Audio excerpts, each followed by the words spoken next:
Assalamualaikum warahmatullahi wabarakatuh. Salam sejahtera untuk kita semua. Perkenalkan, nama saya Weni Siregar SPD, peserta pelatihan dasar CPNS golongan 3 Angkatan 6 Kelompok 3, Badan Pengembangan Sumber Daya Manusia Provinsi Sumatera Utara tahun 2022. Pada kesempatan ini, saya akan memaparkan laporan aktualisasi saya dengan judul Meningkatkan Hasil Belajar IPA pada Materi Pokok Sistem Tata Surya peserta didik kelas 7 di SMP Negeri 4 1 Atap Dolo tahun ajaran 2021-2022, Kecamatan Dolo, Kabupaten Padang Lawas Utara. Berikut ini adalah biodata diri saya. Kegiatan pertama, membuat rencana pelaksanaan pembelajaran RPP dengan menerapkan metode mind mapping pada materi pokok Sistem Tata Surya kelas 7. Output kegiatan pertama adalah telah tersedianya rencana pelaksanaan pembelajaran untuk materi pokok Sistem Tata Surya menerapkan metode mind mapping. Adapun manfaat kegiatan ini: 1. Tersedianya rencana pelaksanaan pembelajaran menerapkan metode mind mapping. 2. Tersedianya PowerPoint template berisikan mind mapping mengenai materi pokok Sistem Tata Surya. 3. Memudahkan guru dalam melakukan kegiatan proses belajar mengajar yang akan diterapkan di sekolah. Adapun dampak positif jika kegiatan ini dilaksanakan secara berkesinambungan ke depannya, maka proses kegiatan belajar mengajar akan lebih terarah dan materi pembelajaran terangkum lebih singkat sehingga mudah dipahami peserta didik. Dampak negatif jika kegiatan ini tidak dilaksanakan, maka kegiatan belajar mengajar tidak terarah dan guru tidak berkeinginan untuk meningkatkan kompetensi diri sehingga pembelajaran lebih konvensional.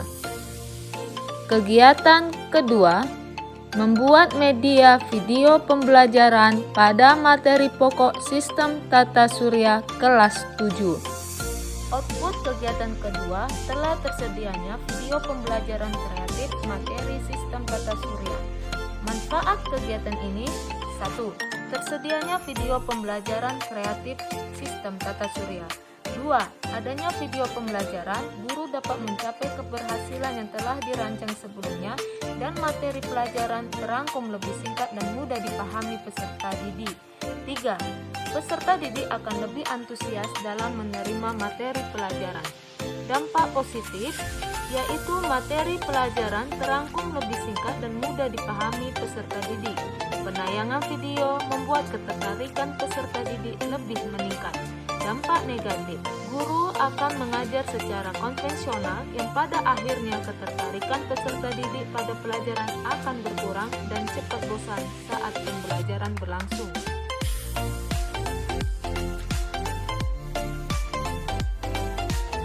Kegiatan ketiga, membuat perangkat pembelajaran untuk peserta didik, yaitu soal evaluasi, modul, LKPD, dan instrumen penilaian pada materi pokok Sistem Tata Surya kelas 7.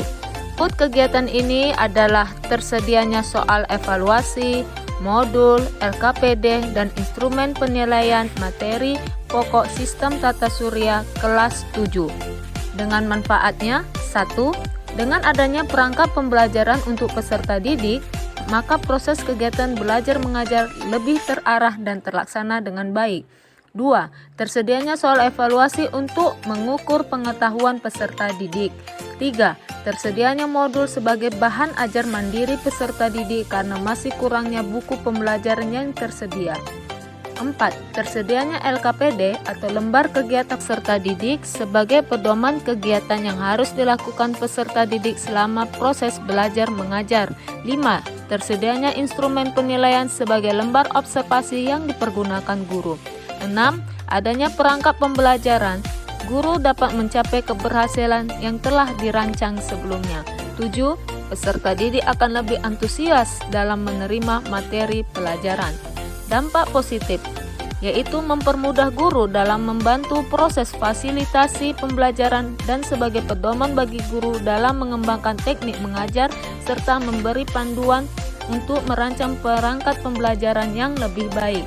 Dampak negatifnya yaitu guru mengalami kesulitan dalam memfasilitasi proses pembelajaran dan teknik mengajar guru tidak berkembang. Kegiatan keempat, melaksanakan proses pembelajaran dan evaluasi. Kegiatan ini adalah terlaksananya proses pembelajaran dan evaluasi pembelajaran. Adapun manfaatnya: 1. Dengan pelaksanaan pembelajaran menggunakan model discovery learning maupun problem based learning dan metode mind mapping melalui PowerPoint template serta penayangan video pembelajaran dan pembuatan karya oleh peserta didik, maka peserta didik lebih antusias dalam menerima materi dan mempermudah guru dalam menyampaikan materi. 2. Pembuatan karya berupa peta konsep atau mind mapping serta karya seperti gerhana dan posisi planet pada tata surya membuat peserta didik lebih memahami materi, membangun kerjasama, berani mengeluarkan ide kreatifnya, dan suasana pembelajaran lebih menyenangkan. 3. Dengan melaksanakan evaluasi, maka pendidik dapat mengukur ketercapaian tujuan pembelajaran yang telah dicapai peserta didik. Hal ini juga dapat menjadi refleksi pendidik akan kegiatan pembelajaran yang kreatif dan menyenangkan bagi peserta didik. Dampak positif, proses belajar mengajar lebih bervariatif sehingga ketertarikan peserta didik akan meningkat yang menyebabkan hasil belajar peserta didik juga meningkat. Dampak negatif, pembelajaran yang konvensional dan monoton menyebabkan peserta didik tidak tertarik pada pembelajaran sehingga hasil belajar tidak meningkat. Kesimpulan: 1. Peserta Laksar dapat mengaktualisasikan nilai-nilai dasar berakhlak, kedudukan dan peran ASN dalam NKRI di SMP Negeri 4 1 Atap Dolok. 2. Pelaksanaan aktualisasi dan habituasi di SMP Negeri 4 1 Atap Dolok dapat mengatasi isu rendahnya hasil belajar melalui kegiatan kreatif. Hal ini dapat kita lihat pada tabel berikut ini. Demikian pemaparan laporan aktualisasi saya. Akhir kata saya ucapkan terima kasih. Assalamualaikum warahmatullahi wabarakatuh.